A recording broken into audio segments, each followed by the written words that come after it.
In part 1 of this Luthier Tips du Jour video about glues, I discussed yellow glue, LMI Instrument Maker's white glue, plastic cement and vinyl adhesive, and epoxies. In part 2, now I will discuss a few more glues that can be used in Lutherie. Polyurethane glue can be used for laminating things together. If you like to laminate your necks or glue carbon fiber to brace stock, this glue works well. This glue expands while setting, so it does have minor gap filling capabilities. However, the expanded glue contains air bubbles, so it doesn't fill gaps as well as epoxies do. All surfaces must be clean and tight fitting. Lightly dampen both surfaces with water because the glue uses water to cure. Apply the glue evenly and sparingly to the work surfaces, and then clamp the pieces together. I like to leave things clamped up for 3 or 4 hours. Be careful to avoid skin contact when working with this glue. Cyanoacrylate glue, also known as CA glue and sold under brand names like Super Glue and Crazy Glue, is a fast-setting acrylic resin. This glue has a number of uses and applications in Lutherie. It comes in several viscosities, from very thin like water to very thick, which has more gap-filling capacity. An accelerator can be used to speed the cure time, which is often less than 1 minute, down to 2 or 3 seconds. However, some loss of strength happens when using an accelerator. Acetone, a chemical commonly found in fingernail polish remover, is the solvent, and it is smart to keep some handy when working with this glue in case you glue your fingers together, which of course would never happen.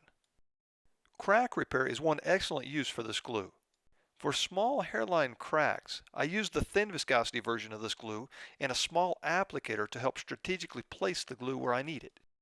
A quick shot of accelerator and some light pressure, and within 2 or 3 seconds, the glue is cured and the crack is fixed. How many times have you been bending or installing bindings and the last one breaks?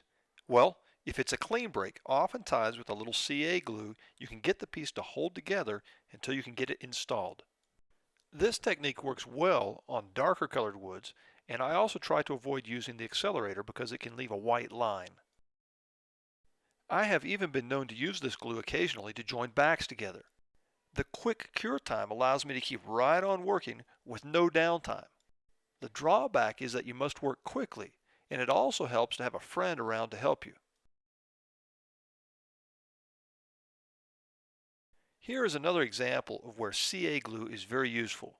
The router blew out the side while cutting the binding channels. One of my students was having a really bad day when this happened. We applied some medium viscosity CA glue and pieced it back together. After finishing the guitar, this repair will be invisible and good as new. Still another use for CA glue is while doing inlay. Here I'm working on a guitar that has a nice picture of a parrot on the peghead.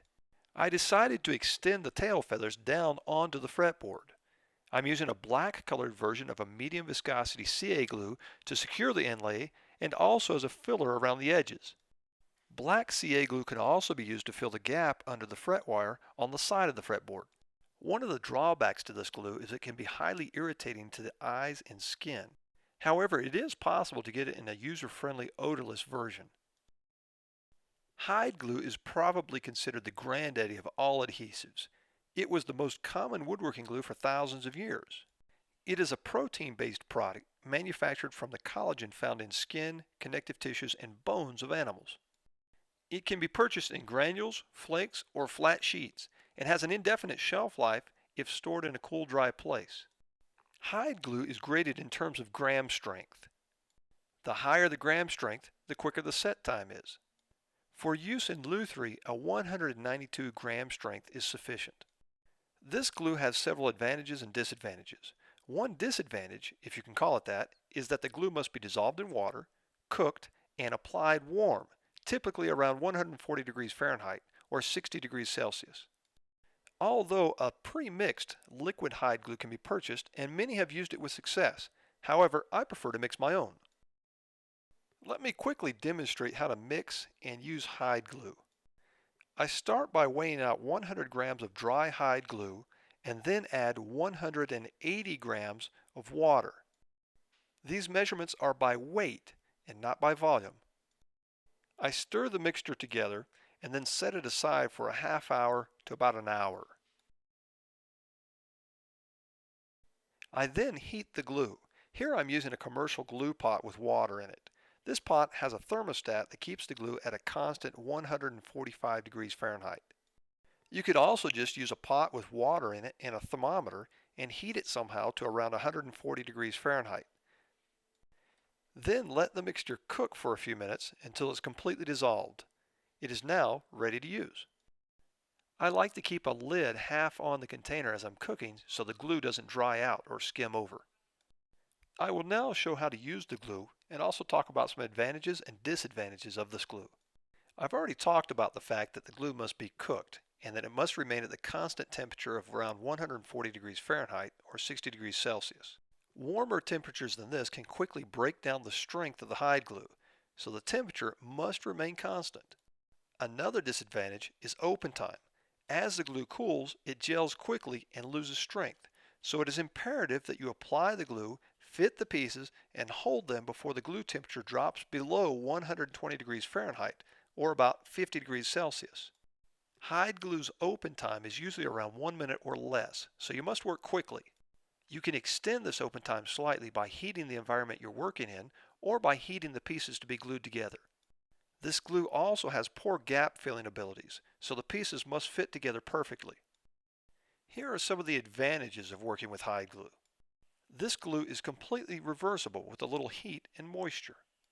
This glue also cleans up easily. Just let it cool until it gels and then wipe it off. After it has cured, it will need to be scraped or sanded. It also reactivates itself. In other words, if a brace comes loose and you need to re-glue it, you don't need to clean out the old glue before applying the new glue.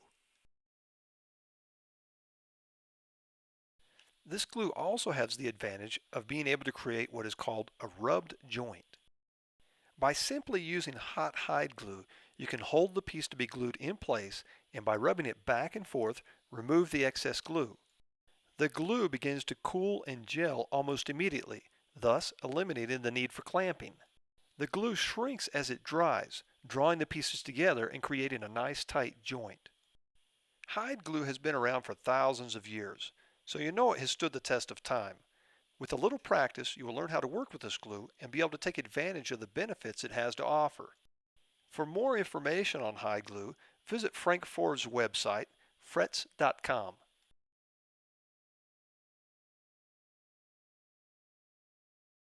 One final glue I would like to discuss is a glue called fish glue. This glue offers all of the advantages of hide glue, but it doesn't have to be heated. It is ready to use right out of the bottle. Not only does it not have to be measured, mixed, and cooked, it also offers a long open time with a strong initial tack. This can be a huge advantage over hide glue when it comes to gluing tops and backs to rims where you need a longer open time. With an open time of 1.5 to 2 hours, this glue allows plenty of time to even glue up complex binding and purfling designs with time to spare. With so many glue options available to us as luthiers, I hope this video has been useful in helping you choose the glue or glues you use when building. In a way, I think glues are a lot like finishes. They all have their pros and cons. Learning what these advantages and disadvantages are and how to use these glues in specific situations will make your building experience more enjoyable.